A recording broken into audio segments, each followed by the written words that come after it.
Dois semideuses, um da Grécia e o outro da Mesopotâmia. Em uma batalha mano a mano, qual deles venceria? Hércules ou Gilgamesh?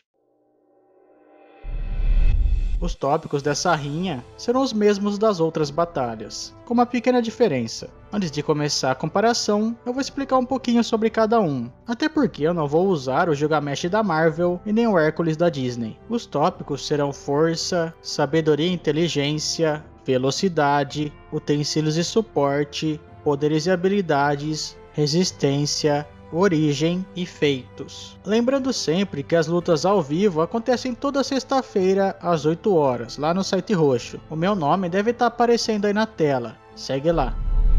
O Heracles é um herói e semideus da mitologia grega, que é mais conhecido pelo seu nome na versão romana, o Hércules. Ele é filho de Zeus com uma humana, a Alquimena. O Zeus sempre teve a intenção de tornar o Hércules um imortal. Ele até mesmo levou ele, quando bebê, para ser amamentado pela Hera, sem que ela percebesse. O Hércules sugou o leite tão forte que até mesmo depois dele acabar, o leite continuou jorrando, fazendo assim surgir a Via Láctea. Ainda quando era pequeno, a Hera tentou matar ele, colocando duas serpentes no seu berço, mas ele matou as duas sem muito problema. Quando ele já era adulto, se casou com uma mulher chamada Megará, e com ela ele teve vários filhos. Mas a Hera fez que ele tivesse muita raiva, e nisso ele acabou matando todos, inclusive a sua esposa. Para se redimir do que aconteceu, o Hércules deveria, durante 12 anos, servir o seu primo, o Euristeu, que era o rei de Tirinto e Micenas. Porém, o Euristeu venerava a Hera,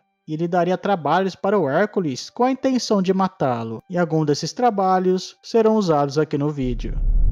Gilgamesh era um semideus da mitologia da Mesopotâmia. Ele é filho da deusa Ninsuna e do rei de Uruk, e também sacerdote Lugalbanda. Gilgamesh depois também governaria o reino de Uruk, só que é claro, ele seria muito superior aos outros reis. E também aos outros semideuses, já que na verdade ele seria descrito como sendo 2/3 Deus e 1/3 homem.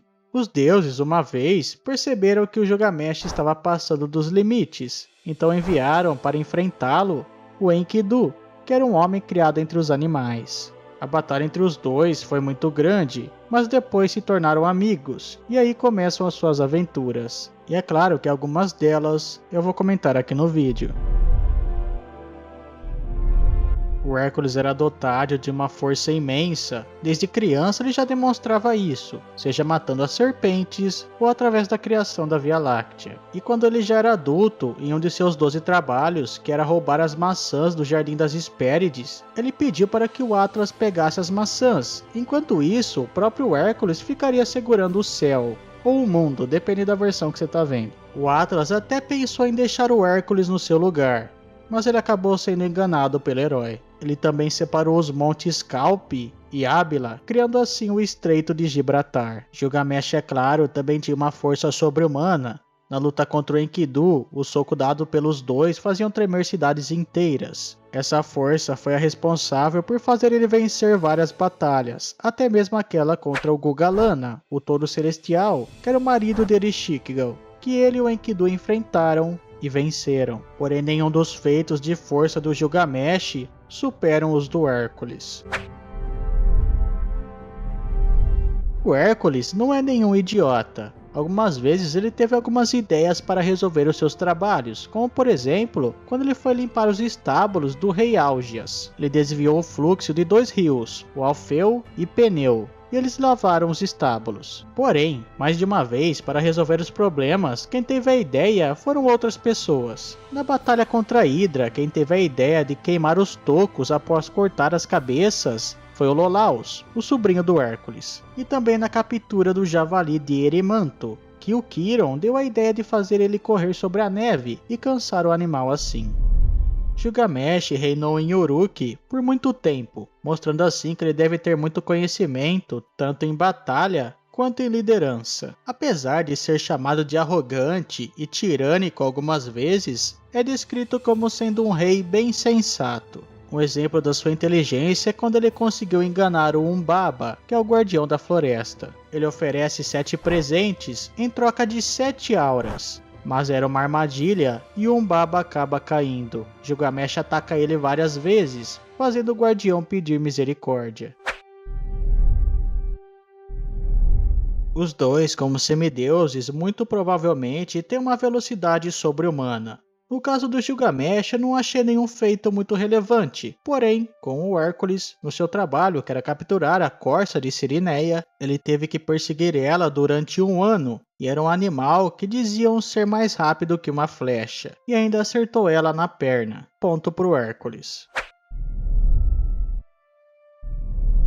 O Hércules usava a pele do leão de Nemeia como se fosse uma armadura, já que ela era impenetrável. Tinha também uma clava e arco e flechas. As flechas, inclusive, foram molhadas no veneno da Hidra. O Gilgamesh, por ser um rei e coisa assim, muito provavelmente ele tinha um machado ou uma espada. Mas eu não achei nada especial. De toda forma, mais um ponto pro Hércules. Como semideuses, os dois podem ter super força e também super velocidade, porém não possuem nada de maguinho, né? De soltar fogo pela mão, por exemplo. Porém, no quesito habilidades, eu vou dar um ponto aqui para o Gilgamesh, já que ele ficou muito tempo como rei e muito provavelmente deve ter muito conhecimento em batalha e também habilidades de combate. Várias vezes o Hércules demonstra uma incrível resistência. Já segurou o céu para o Atlas e já perseguiu a corça durante 1 ano inteiro. E foi atrás do javali de Erimanto pela neve, até que o animal cansasse.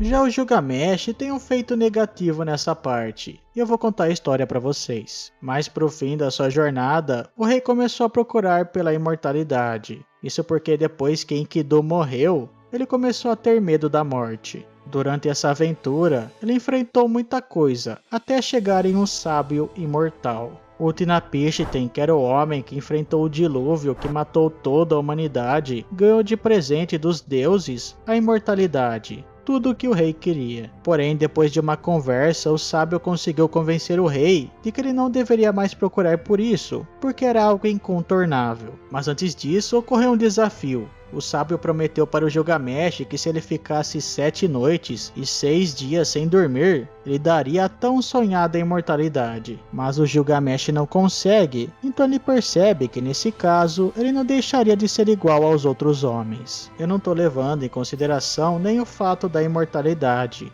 mas sim o fato do Gilgamesh não conseguir ficar acordado por muito tempo. Os dois são bem iguais nesse quesito, filhos de um deus e de um humano. Porém, tem algumas diferenças, é claro. Hércules é filho de Zeus, o deus dos deuses do Olimpo, o mais forte durante a sua geração. Já Gilgamesh é filho de Ninsuna, a deusa da cidade de Kulab. Mas o que conta para ele aqui é que ele não é simplesmente meio deus e meio homem, mas sim que ele é 2/3 deus e 1/3 homem. Eu acho que aqui dá para dar um empate. Talvez os maiores feitos de Hércules estão fora dos seus 12 trabalhos. Uma vez o Apolo enviou o semideus para enfrentar um dos filhos de Ares, que estava matando alguns peregrinos. O Hércules acabou com ele sem grandes problemas, mas depois teve que enfrentar o próprio deus da guerra. O Hércules simplesmente machucou a coxa do Ares e ele saiu correndo de volta para o Olimpo. E sendo bem sincero, o Ares adora passar uma vergonha, né? Uma vez, um rei chamado Admeto convidou o Hércules para o seu palácio, porque a sua rainha, Alceste, estava prestes a morrer. E quando Thanatos, o deus da morte, apareceu ali, o Hércules expulsou ele. Talvez o único feito de Gilgamesh que chegue perto disso do Hércules seja a batalha contra Gugalana, mas ainda assim ele teve a ajuda de Enkidu. Então, como vocês viram pelo placar, o Hércules venceu, e tem uma explicação para isso. O Gilgamesh, principalmente na parte da imortalidade, aparece bem humanizado. Já o Hércules tem uma força tão sobre-humana que ele é capaz até mesmo de expulsar a morte. Bem galera, o vídeo foi esse, espero que vocês tenham gostado. Não esqueçam de avaliar, deixando o like ou dislike, se inscreverem no canal e deixarem nos comentários algum assunto para um próximo vídeo. Valeu, falou, tchau!